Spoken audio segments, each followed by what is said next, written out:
আরে তুমি এটা কি করলা? ময়লা ভরাই দিলা?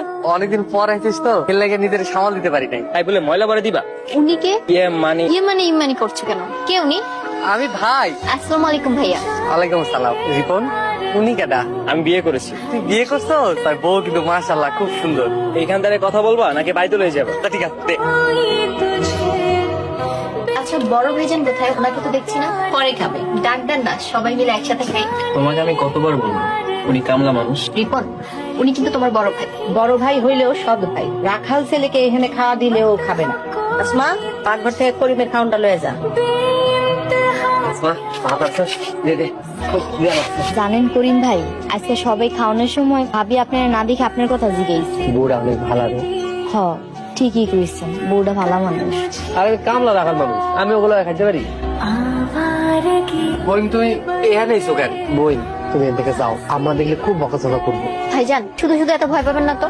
তুমি ওদেরকে চেনো না বোন, তুমি এখান থেকে যাও। বুঝতে পেরেছি। আচ্ছা শোনো, করিম ভাই তোমার কেমন ভাই? উনি আমার সৎ ভাই।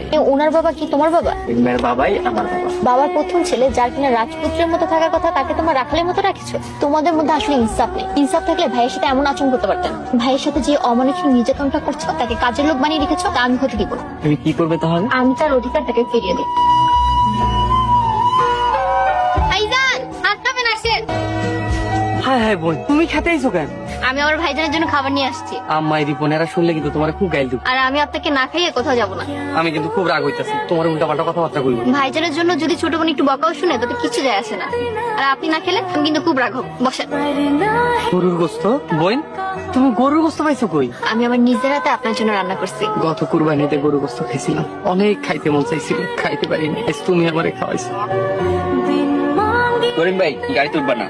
কেন রে, তোর বিয়াতে আমি যাবো না? না না, বাড়িতে অনেক কাম আছে, তুমি বাড়িতে থাকো। তোর করে পাইলা পয়সা তো বড় করছি, তোর বিয়াতে আমারে নিবি না রে ভাই? আমার তো খুব যাইতে ইচ্ছা করতেছে। তোমার কইছি না বাড়িতে যাও, তোমার যাওয়া লাগবে না। করিম ভাই তুমি বুঝতেছো না কেন? তুমি গেলে আমাকে মান সম্মান থাকবো। ও ঠিকই কইছিস, আমি তো রাখাল মানুষ, তবে বিয়া বাড়িতে গেলে তোর তো মান সম্মান থাকবে। আচ্ছা তোরা সাবধানে যা।